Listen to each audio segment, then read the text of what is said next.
Hello and welcome to my channel. Today I'm going to show you how to make a banana milkshake with 3 ingredients in less than a minute.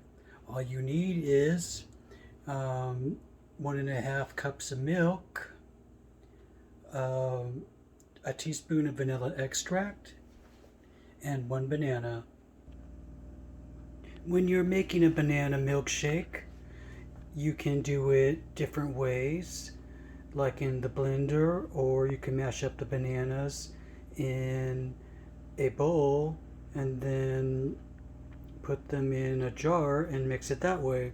But I find the NutriBullet is the quickest method. So the first step is to add all your ingredients to the Magic Bullet container, and the next step is to blend.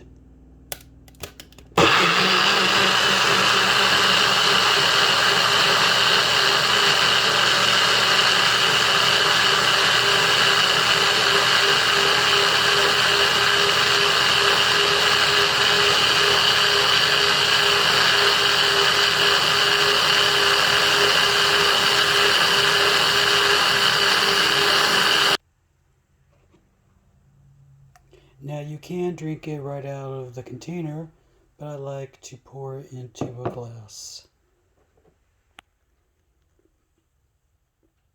Mmm, that's good.